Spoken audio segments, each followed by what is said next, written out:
teacher Barbara, and this is Real Moments Lesson 4, programa do July New York Second Season, que eu tô fazendo diretamente de Nova York.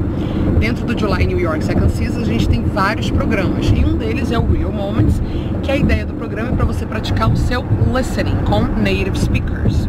E agora eu tô aqui na estrada, on the road, as I said. Betty, oh, she's sleeping, look, so cute. Anyway, e a gente tá indo visitar uma winery. Do you know this word? Repeat, winery. Good. Em português seria vinícola. Aqui no estado de Nova York, apesar da Califórnia ser muito conhecida pelas vinícolas, aqui em Nova York, no estado de Nova York, também tem muitas good wineries. Mais tarde eu vou te mostrar o winery que a gente vai visitar. Mas a ideia agora, eu tô aqui com o meu brother-in-law, Mike, and my sister, Talita, e eles vão falar um pouquinho sobre as estradas do estado de Nova York, porque eles dirigem bastante, eles gostam de passear com as crianças, com a família, e eles vão falar um pouco das estradas americanas, que são bem diferentes, very different from our roads, das estradas do Brasil. Infelizmente, né? Porque aqui realmente é muito melhor. E depois eu vou ensinar pra vocês um pouquinho de vocabulário de estrada, road vocabulary. Então vai ser uma aula bem legal, com bastante conteúdo. Let's see? Let's see. So, Mike, I know you do a lot of driving here in New York. What do you think? What do you think about the roads in the state of New York? Well, where we live on Long Island, it's very, very crowded. Usually there's 3 lanes on either side, and it's usually packed with cars. Saturday, not many people are working, so it's not as bad. But during the week, during rush hour, it can get really, really crowded. I see. And this place where we're going, how is traffic? Is it different? Where are we actually going? What region of New York State? We're going to Eastern Long Island. It's also considered the North Fork. So there's a North Fork and a South Fork of Long Island once you get to the very end of it. So we're going to the northern side of it. Okay. And traffic isn't too bad while you get that. When we get much further out east, it won't be so bad. The closer you get to the city, the worse the traffic is. Oh, really? Which is in the opposite direction, west. Okay, the closer to Manhattan, the city, the worse it gets. And how about speed cameras? Because in Brazil, there are many speed cameras on the road. How is it in New York? We don't have many speed cameras on the road. We have them at stoplights, traffic lights. Oh, okay. So you can get a bad, if you go through a red light, you can get a really bad ticket if there's a camera there. Okay, cool, thanks. And you, Talita, what do you think? Do you like driving on the roads in New York? No, I like drinking at the winery so much. So, no drinking and driving, right? You'd rather... No drinking and driving, so my lovely husband, he's very sweet. When we go out east, he usually drives. And full disclosure, he's a much better driver than I am. Oh, nice. Yeah, Mike, you really are a great driver. That is true. So, guys, look, you see? I know, né? Talvez dependendo do seu nível não tenha sido muito fácil, porque eu pedi pro Mike e pra minha irmã falarem no ritmo normal. Eles não falaram devagar nem nada. E você conseguiu entender o que ele disse? Se você tiver alguma dúvida, escreva aqui nos comentários que eu te ajudo.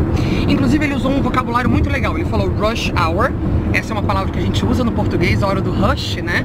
Ele também falou, a gente falou sobre speed cameras. O que seria speed cameras? É o que a gente chama no Brasil de pardal. Em Brasília a gente chama de pardal, que são aquelas câmeras que tiram foto quando você passa da velocidade. Aqui, muitos policiais param quando você está dirigindo rápido e te dão a multa, o ticket, right? Mas como ele disse, tem algumas, não muitas, mas algumas speed cameras. E um vocabulário muito legal que é importante que você saiba é o seguinte: o primeiro é pedágio. Muitos alunos confundem a palavra pedágio, ferramenta e auto. Então quando eu falo que uma pessoa é alta, a gente spell T-A-L-L. Mike, so how do you say this? Vamos praticar com um nativo. Mike, T-A-L-L, how do you pronounce this? Tall.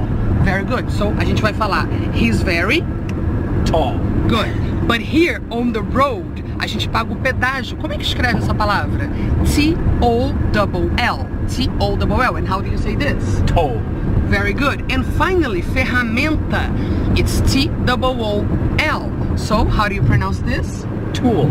So look, listen to Mike. Look at the difference. He's very tall. Repeat with him, guys. He'll say and you repeat. He's very tall. Tall. I will pay a toll.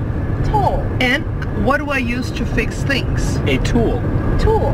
Very good, excellent. Good job, guys. You see? That's very important. Good job. Good job, guys. A gente tem a impressão que é a mesma coisa, que ele falou igual, mas não é. As três palavras são bem diferentes e para um nativo é totalmente diferente. Então, se você não praticou direito, volta aí o vídeo, listen to Mike and Talita and repeat with them. Então, essa é uma palavra bem legal que muitos brasileiros confundem, pedágio. E outra é a seguinte: como é que a gente fala acostamento em inglês? Do you know? Eu vou dar uma técnica para você não esquecer. É uma parte do corpo. Look, olha que interessante. Como é que a gente fala isso? Ombro, in English. Shoulder. Repeat with me. Shoulder. Então, em inglês, acostamento também é shoulder. Wow, really, teacher? Yes. E qual que é a conexão? Você tem o nosso corpo, que seria o road, e o shoulder é o nosso lado, é o nosso side. É a mesma lógica, é o side of the road, the shoulder. Aqui nos Estados Unidos, Mike, do you think they're like all over? There are shoulders you can like pull over the car? Some roads don't, but most roads do.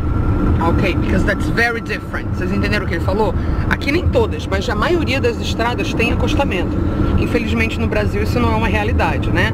Então aqui você tem o shoulder e finalmente a última palavra é um phrasal verb, muito usado quando a gente viaja, que é parar o carro. Como é que a gente fala encostar o carro no acostamento? To pull over. Então um policial, quando ele manda você parar o carro, ele vai falar assim, pull over.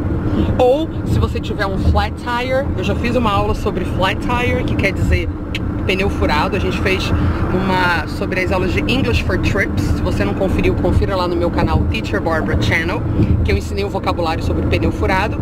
E quando você tem um flat tire, você também tem que pull over to change the tire. Então, guys, a lot of things, né? Essa é uma aula bem completa, bem especial.